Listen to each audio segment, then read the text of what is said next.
greetings to the citizens of the world. Over the past few years, there has been an explosion in awareness like never seen before. Worldviews have shifted dramatically and key issues have come into the spotlight which would have never met such a great audience just a decade ago, such as sustainable agriculture, contaminants in vaccines and in the water supply, and mass surveillance. Many people have abandoned the idea of partisan politics and the media which supports it. Thanks to the internet, a people's media emerged and started to clear the air of the lies and deceptions that the old media had been plagued with. However, as this last election came to a close, the perspective shifted and took us a few paces backwards in many respects. Incidentally, the focus was placed on Trump rather than the issues which were being fought so hard throughout the Obama and Bush administrations.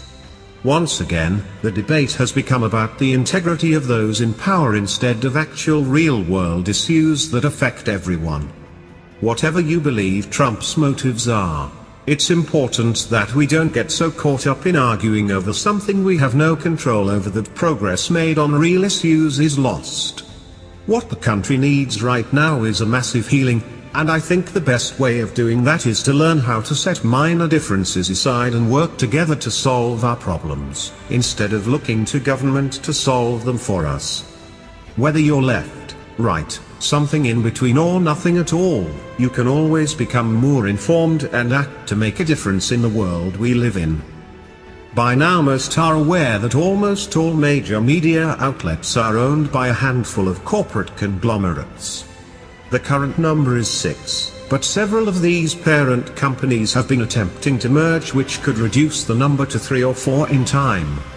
Currently Fox News is owned by Rupert Murdoch's News Corp along with the Wall Street Journal, MSNBC is owned by Comcast along with NBC, and so on. Outlets like PBS and NPR are funded partially by the government itself and partially by people like Bill Gates. This is why you will never see an unbiased view on issues like taxation or vaccines from places like these. Just spend 5 minutes watching the commercials on mainstream news shows and you're bound to see ads for pharmaceutical, vaccine companies, GMO food brands, weapons manufacturers, and more. At some point you have to come to terms with the fact that the majority of what you see and hear ultimately comes from just a few sources, maybe even one. Now, no reasonable person would think that they have anything resembling an impartial view by only listening to 1 or 2 sources of information and perspective all the time. That only leaves you with what one group wants you to know. The only way to reasonably understand something is to seek out information that you don't already agree with and be open-minded about it. You won't agree with everything you hear, but at least you'll be listening to as many sides of the story as possible before making up your mind. The best way to combat this issue is to support the independent media. The most likely place that you're going to find truthful information on a consistent basis is not from big-name news companies like Fox News or the New York Times, but from smaller media outlets with a strong code of ethics which are willing to diverge from the status quo. Clearly, being engulfed in partisan politics is not getting us anywhere.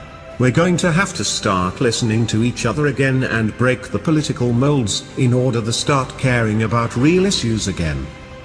Thank you for your attention. We are Anonymous.